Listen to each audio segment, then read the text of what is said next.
Maithili express की शानदार प्रस्तुति।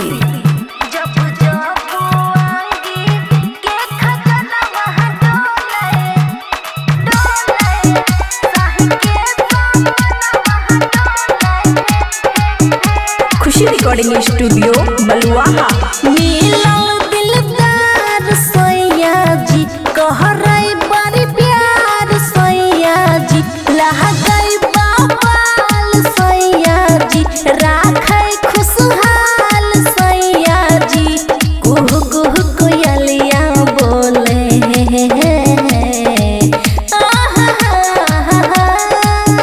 जब जब आगे के खजाना वहाँ डोले साहि के सामन वहाँ डोले है।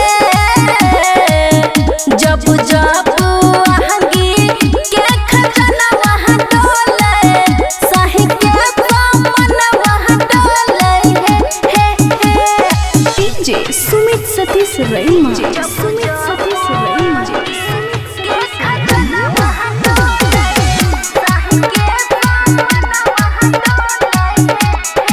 मिक्स बाय अमन अक्के।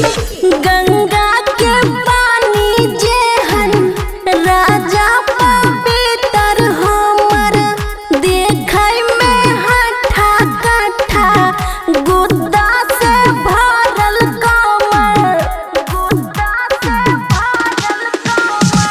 चीनी से मीठ ओकर बोली लागे मिठाई रमा गुण से भरल कते करी ओकर बड़ाई रमा।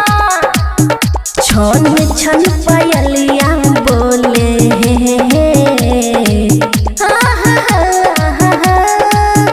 जब जब आगे के खजाना वहाँ डोले साहि के सामन वहाँ डोले है।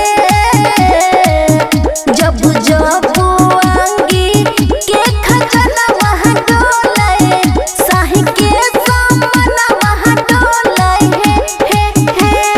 डीजे सुमित सतीश रईमा। सुमित सतीश रईमा। सुमित सतीश रईमा।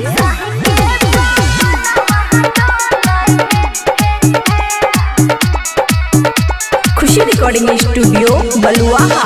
पहले तो पातर रहिए भेलो अब मोट रामा बबुआ राहुल रोजे सज पर करनामा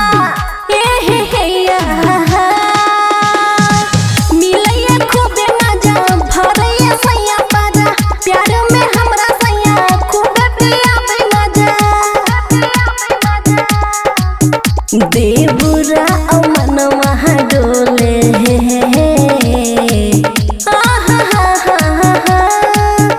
जब जब आगे के खजाना वहाँ डोले साहि के सामन वहाँ डोले है।